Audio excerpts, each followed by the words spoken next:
I am not a soothsayer, and unlike the Chinese, the older I get, the more pessimistic I become. But the fact of the matter is, until we rethink our position in this world, until we recognize that we can only develop on our bootstraps, until we embrace the notion of self-reliance instead of looking for charity or benevolence, until you have a leadership that is not only courageous, but it is thoughtful, until you have a media which will not just criticize, but advocate, until you have a civil society which holds both citizens and rulers to account in terms of their conscience, it will be generations before we integrate and unite. Thank you. I will take the points which have been made by His Excellency President Mkapa, which I share, that is lack of visionary leadership that has been a problem.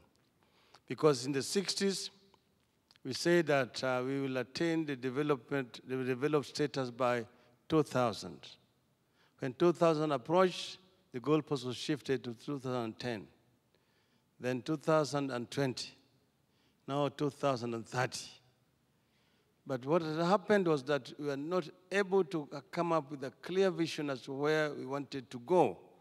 And that really is why a lot of time and resources were wasted.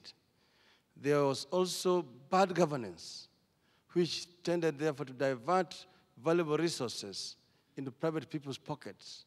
Most of African countries are impoverished because of debts, money that never went into development, money that went into private people's pockets.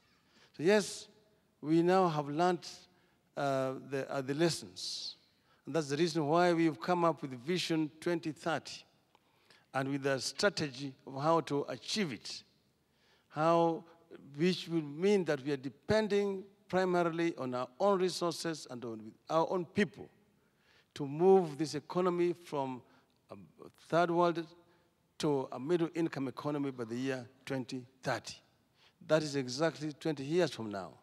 I have confidence that it is actually achievable. But we must move together, open up the society, which is what we are doing, empower the civil society to be able to hold the government to account, and also allow the media to exercise its freedom. The media freedom is very crucial here. I want to finish once again by thanking His Highness the Aga Khan for the visionary leadership. 50 years ago, he had a clear vision as to what he wanted to achieve. And that's the reason why we are here today. Nation's history is synonymous with our history.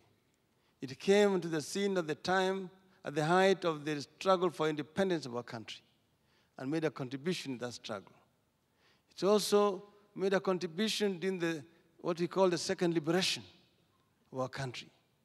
During those dark days, it took a very courageous move. I know that a number of the reporters of the nation actually went to prison because of standing by what was right. It has continued even to be with us now as we carry out fundamental reforms in our country. The constitutional reform and other reforms like in environmental and other governance issues. It is necessary to work together, the fourth estate, the government, and the civil society. That is when we are making total mobilization of our resources for faster socio-economic development of our country. It is achievable, and I am confident that we will arrive eventually. Thank you very much.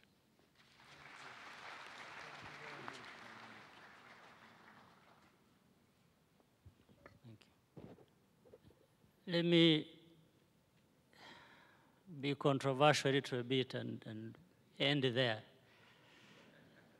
First of all, I think it's not, we need to move away, even if we should move away from the drawing board, from the vision, from the rhetoric, to doing things that give us results. You can have a vision and it will remain on paper as a vision. But how do we move from the vision to actually doing the right thing and that give us results? We can talk about the logic of integration, the logic of everything, as we have said it. We even make a reference to the champions of Pan-Africanism who lived 30, 40 years ago.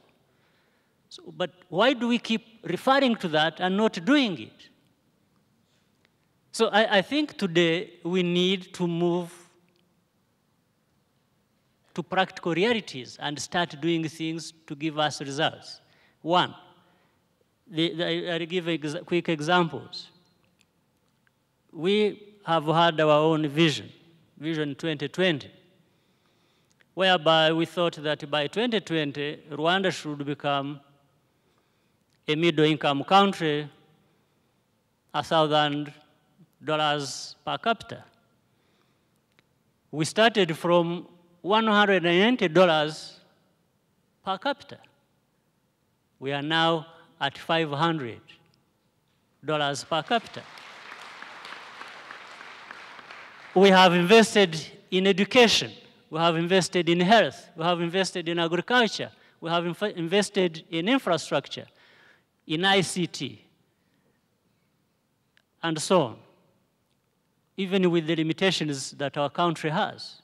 So we are able, every 3 years, to look at, to take stock and understand what progress we have made or what progress we have not made, and ask ourselves why. Remain with the vision forever and stay where we are. This is, unfortunately, the reality again we have to be talking about. But finally, the Africans, we won't have any excuse for not holding ourselves to a high standard and to have ownership of our processes and build on our values that we have been made to dislike or to drop by the influences, the external influences that we say are to be seen in our past. We need to be ourselves. We need to do the best we can to come out the best we can be. Thank you.